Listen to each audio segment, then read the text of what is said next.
Évangile de Jésus-Christ selon saint Matthieu, chapitre 9, des versets 36 jusqu'au chapitre 10, des versets 8. En ce temps-là, voyant les foules, Jésus fut saisi de compassion envers elles parce qu'elles étaient désemparées et abattues comme des brebis sans berger.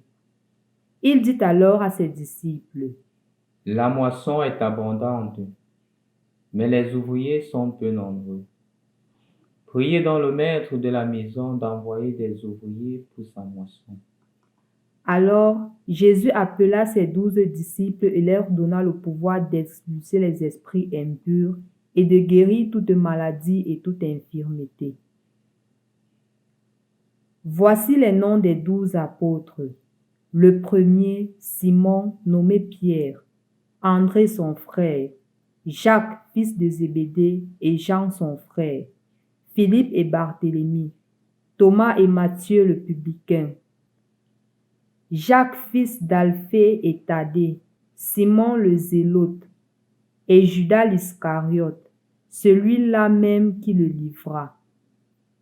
Ces 12, Jésus les envoya en mission avec les instructions suivantes. Ne prenez pas le chemin qui mène vers les nations païennes, et n'entrez dans aucune ville des Samaritains. Allez plutôt vers les brebis perdues de la maison d'Israël. Sur votre route, proclamez que le royaume des cieux est tout proche.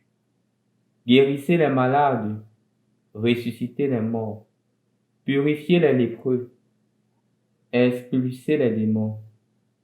Vous avez reçu gratuitement, donnez gratuitement. Au nom du Père et du Fils et du Saint-Esprit. Amen. Loué soit Jésus-Christ. En ce dimanche, je voudrais partager avec vous 3 choses principales qui, pour moi, résument l'évangile que nous écoutons. Rappelons que nous sommes toujours dans la sequela Christi, à la suite du Christ, ce qu'on dirait en anglais dans le discipleship, à la suite du Christ comme des disciples, l'être disciple. Et puisque nous sommes dans cela, le Seigneur met d'abord en exergue une chose qui est très importante. Voyant la foule, il fut saisi de compassion. Jésus se rend compte qu'il y a des gens qui voudraient vivre la foi. Jésus se rend compte qu'il y a des gens qui voudraient vivre l'engagement chrétien. Mais puisqu'ils n'ont personne vers qui se tourner, ils s'égarent. Ils s'égarent. Je crois que la première attitude qu'il faudrait remarquer aujourd'hui, c'est que nous devrions être aussi saisis de compassion quand les gens ne connaissent pas Jésus. Nous ne devrions pas être indifférents quand les gens ne connaissent pas Jésus. On ne doit pas prendre Jésus comme notre propriété privée. C'est la première chose que nous devrions retenir.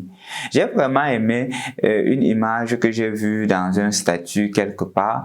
Il disait, la réussite, c'est ceci. Un monsieur qui tient la main de l'autre pour l'élever. Il dit, l'échec c'est ceci. Un monsieur qui est sur le podium, l'autre est en train de tomber et il dit oui, yes. C'est ça l'échec. La compassion nous pousse à aller vers l'autre. La compassion nous pousse à ne pas être indifférent dans la difficulté de l'autre, dans la souffrance de l'autre. Et justement, Jésus est saisi de compassion. Compassion, compatir, souffrir avec. Est-ce que je souffre avec? Est-ce que je suis indifférent quand l'autre souffre? Là, je m'interroge. Est-ce que je suis vraiment sensible quand l'autre souffre? Là, c'est bien. Jésus fut saisi de compassion. C'est justement parce que Jésus est saisi de compassion et il se rend compte que cette mission qui lui a été octroyée, il ne peut pas l'accomplir tout seul. Et donc, qu'est-ce qu'il fait? Il choisit les 12 apôtres. Il choisit les 12. Et donc, le motif du choix des apôtres vient du fait que Jésus voudrait que le maximum de personnes le connaissent. Jésus voudrait que le maximum de personnes soient avec lui. La compassion nous amène à cela. La compassion nous amène à chercher des collaborateurs pour qu'ensemble nous puissions annoncer le règne de Dieu. C'est cela la compassion. La compassion ne nous laisse pas indifférents. La compassion nous amène à trouver des voies et moyens pour un meilleur lendemain. La compassion n'est pas seulement émotionnelle, elle est active. Donc, chers frères et sœurs dans le Christ, de cette première partie, retenons une chose. Il n'y a pas d'évangélisateur solitaire. Il n'y a personne qui puisse dire que non, je suis chrétien, mais je reste chez moi. Non. Jésus a bien conscience de cela. C'est pour cela qu'il choisit les 12. Et de ce fait, si nous voulons vivre notre foi chrétienne, nous devrions la vivre en communauté. Nous devrions la vivre avec les autres. Nous devrions la vivre avec nos frères et sœurs humains. On ne peut pas vivre seul. C'est pour cela que je me dis toujours, pourquoi est-ce que on ne doit pas s'engager dans l'église? On ne peut pas vivre la foi chrétienne si on ne s'engage pas dans une communauté chrétienne. Il n'y a pas de chrétiens solitaires, et il y a des chrétiens solidaires et non solitaires. C'est la première chose qu'il faudrait retenir de cet évangile, chers frères et sœurs dans le Christ, que le Seigneur t'appelle à t'engager dans ta communauté chrétienne. Il y a peut-être dans ta communauté une sœur, une communauté ecclésiale de base. Il y a la Légion de Marie, il y a le renouveau charismatique, il y a la milice de Saint-Michel, il y a le groupe des lecteurs, il y a la liturgie et accueil, il y a le groupe d'enfants de cœur, il y a la sœur commande, il y a beaucoup d'autres mouvements. Engage-toi dans ces groupes-là. Ne reste pas isolé.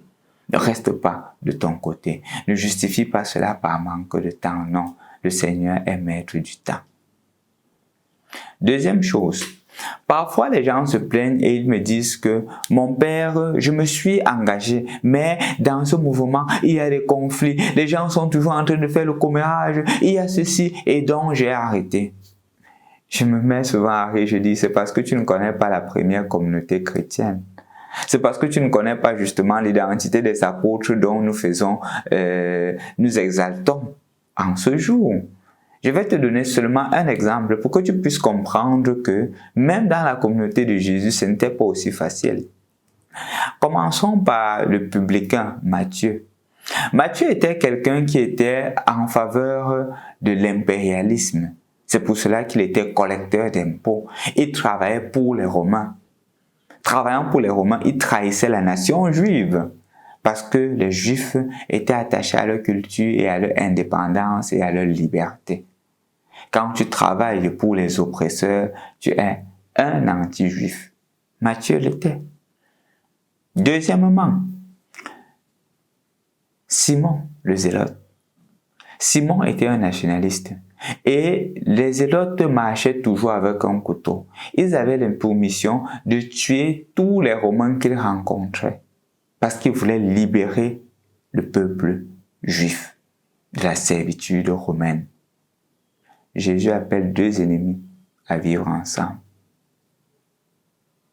Jésus appelle deux personnes qui n'ont pas la même vision à vivre ensemble. Simon n'a pas dit que non, je ne l'accepte pas. Si Matthieu est avec moi, je préfère rentrer. Simon ne l'a pas dit.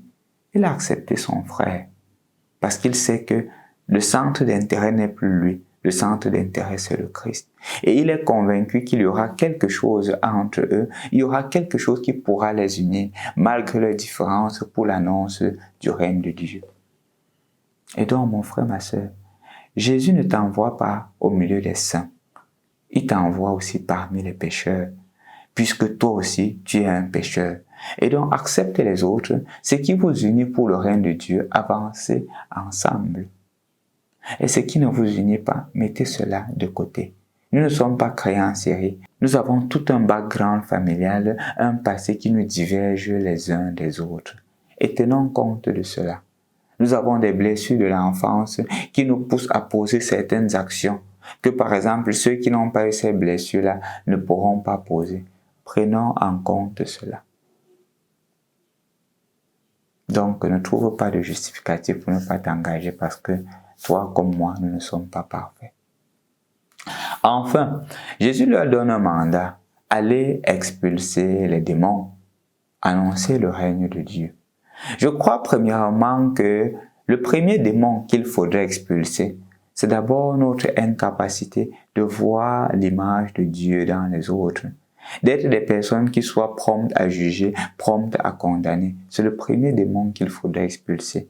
Et lorsqu'on a déjà expulsé ce démon, on est capable de voir dans l'autre l'amour et la miséricorde de Dieu.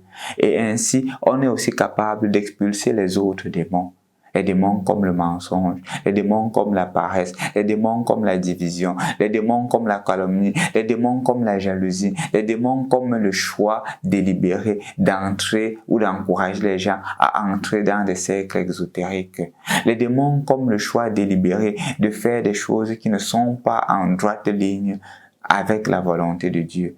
Il faudrait expulser ces démons-là. Ce sont les vacances. Étant les vacances, malheureusement, il y a un danger qui guette nos jeunes. Le fait d'entrer dans un certain libertinage et de faire ce qui n'est pas en droite ligne avec la volonté de Dieu. Notre devoir comme parents, c'est d'éduquer les enfants pendant ces vacances à garder la logique de l'Évangile. Il est clairement prouvé, d'après ma petite expérience, que c'est le moment où les filles se donnent facilement aux hommes pendant les vacances. C'est le moment où les filles tombent enceintes pendant les vacances, parce qu'il n'y a rien fait, parce qu'il n'y a pas de centre d'intérêt. Notre mission comme chrétiens, c'est d'occuper ces enfants. Peut-être dans ta paroisse, il y a le camp des vacances. Peut-être il y a des moments de formation. Ne perds pas le temps à l'enfant. Ne demande pas à l'enfant de rester à la maison à ne rien faire et à se concentrer sur le téléphone pour créer de l'oisiveté. Engage l'enfant.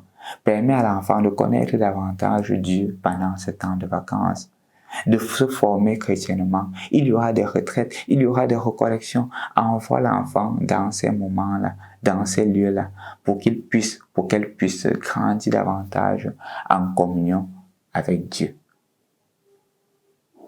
Au nom du Père et du Fils et du Saint-Esprit. Amen.